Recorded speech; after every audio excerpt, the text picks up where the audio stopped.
This is KSL Sunday Edition with Boyd Matheson.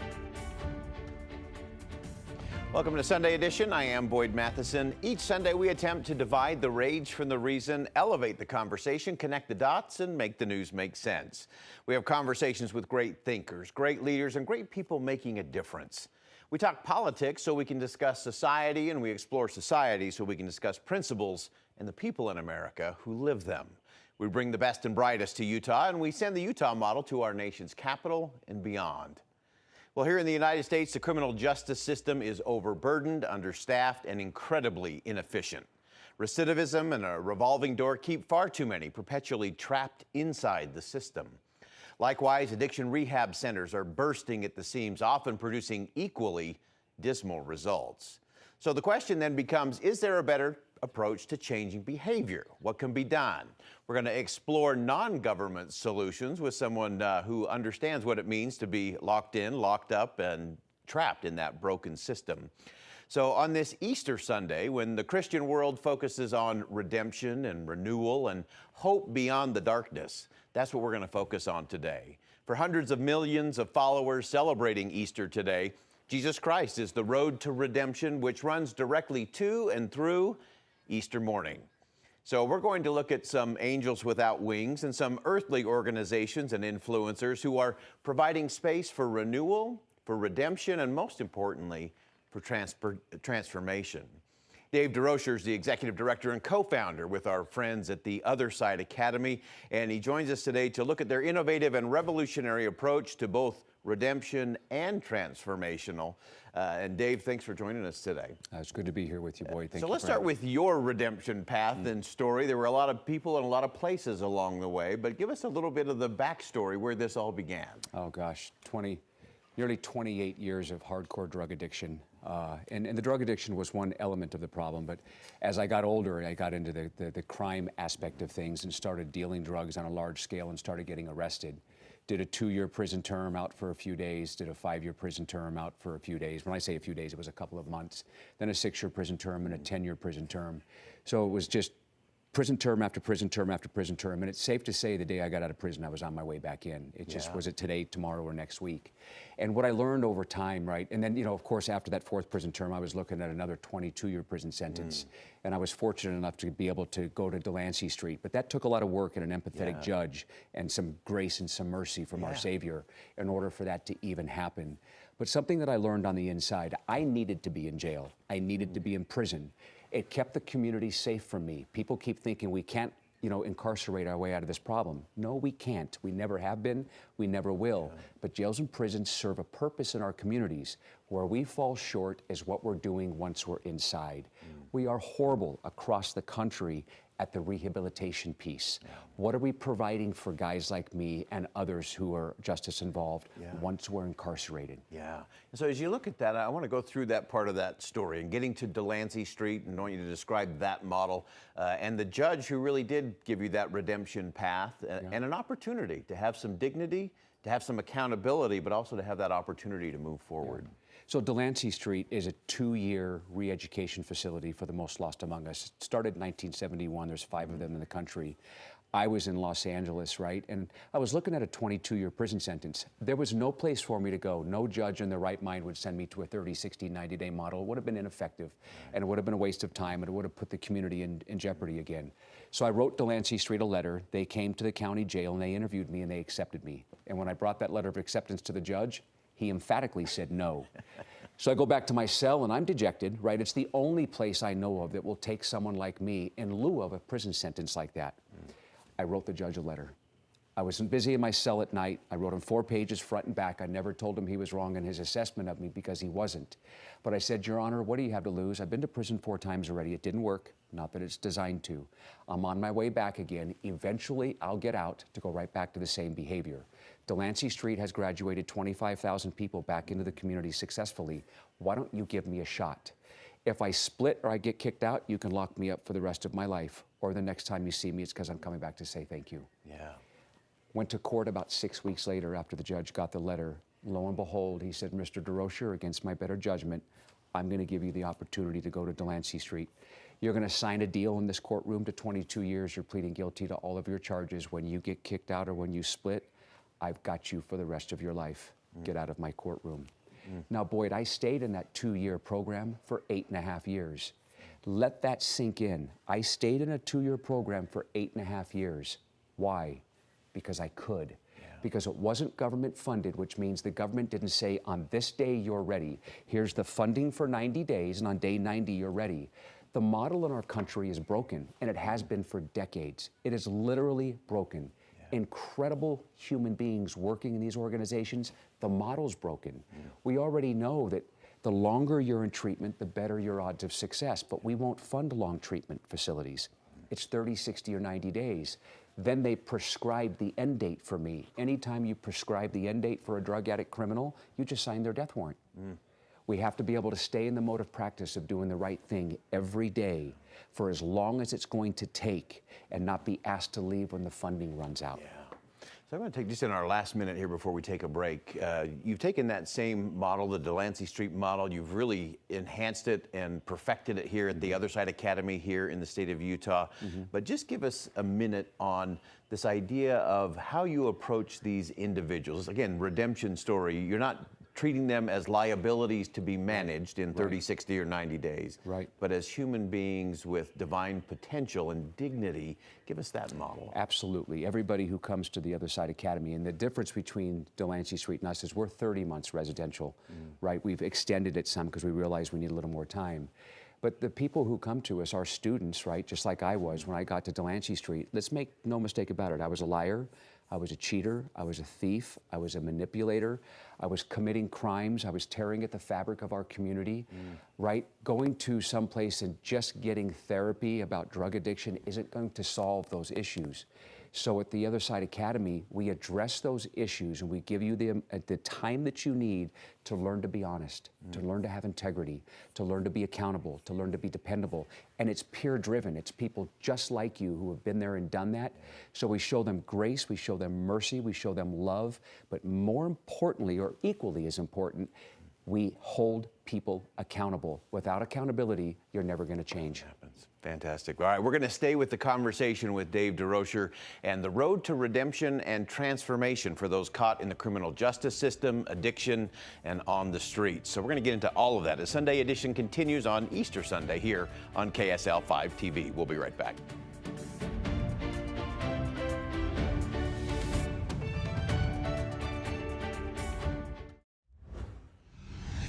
Welcome back to Sunday Edition. We're continuing our conversation with Dave Durocher from the Other Side Academy on this Easter morning, talking about that road to redemption and transformation, especially for those who are trapped in this criminal justice system that, as we talked about in the first segment, is just broken. And so I want to get to the principles. We always get to principles on this show.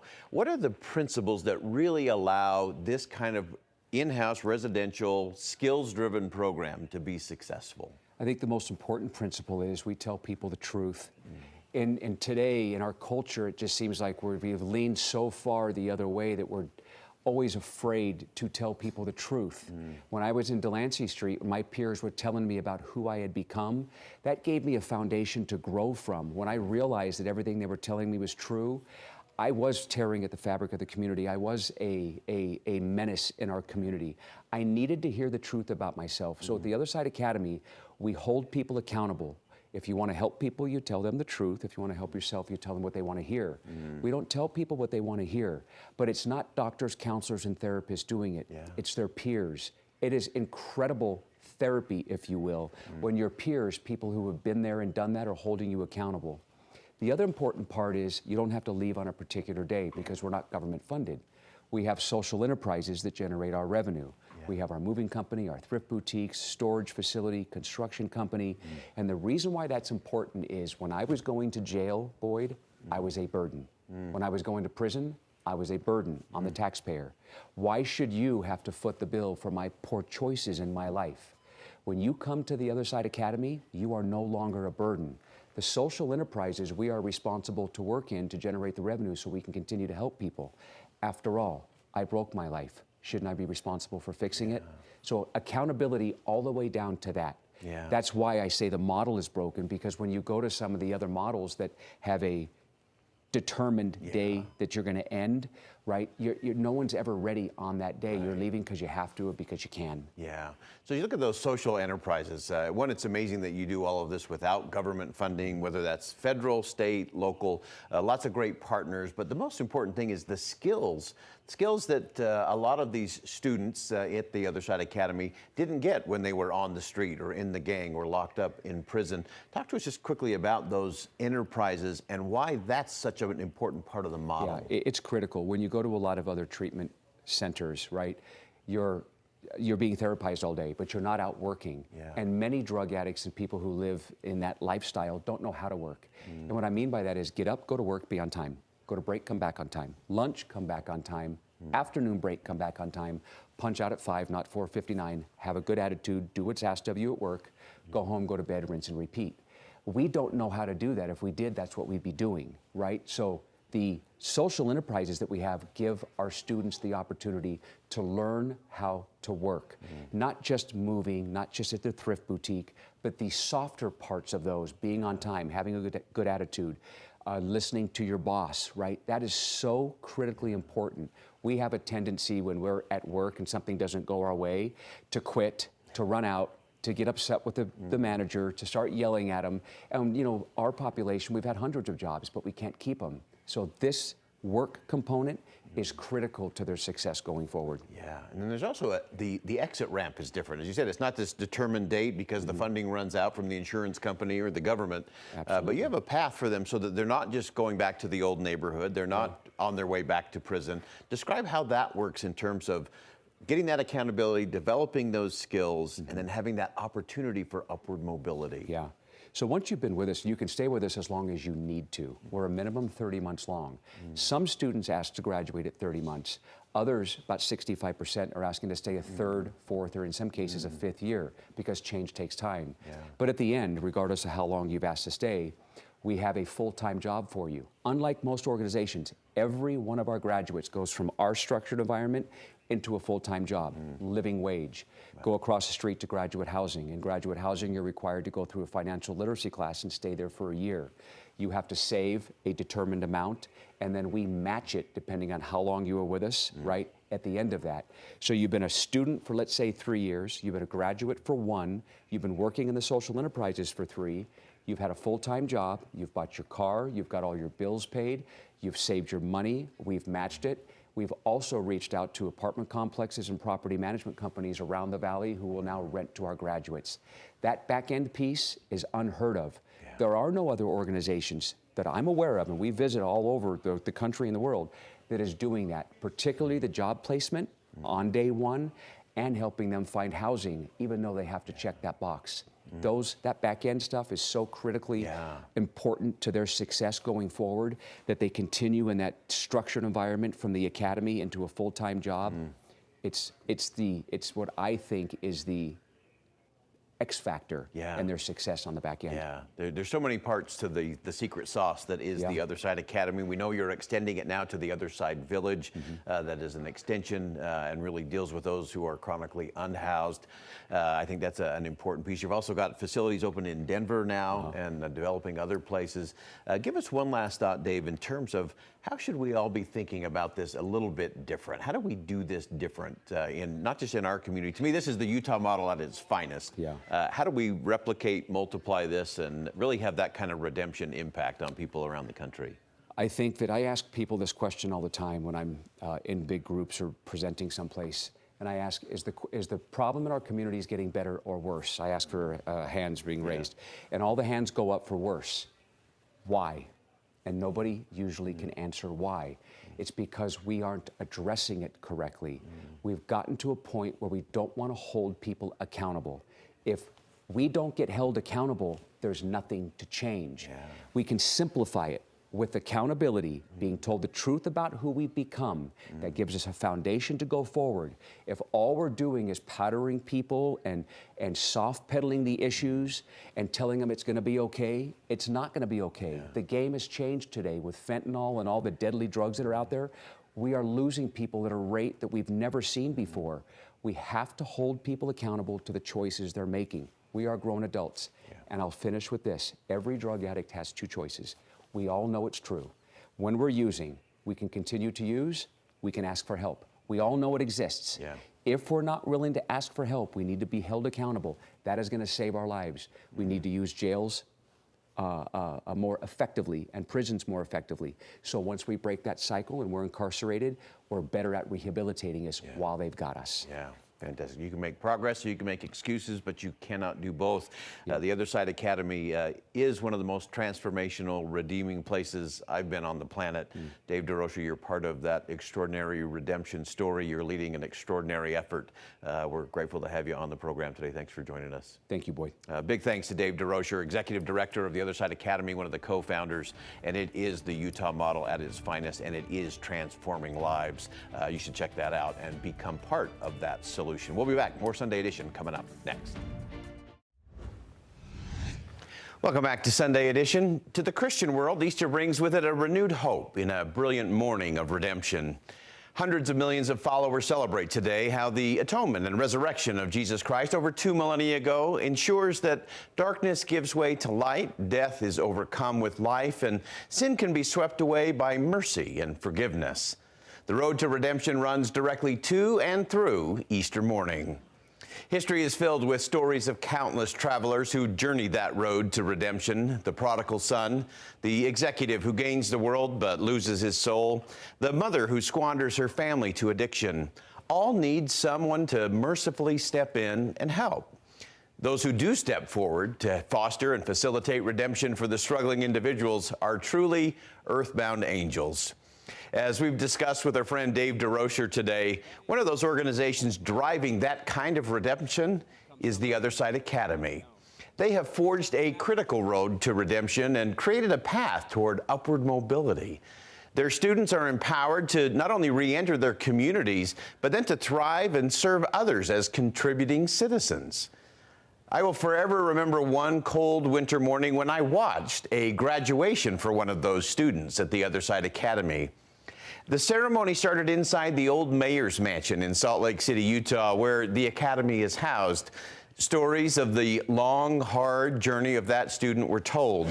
And interestingly, redemption for this particular student included Herculean efforts from his wife and friends, his family, religious leaders, and fellow students there at the Other Side Academy.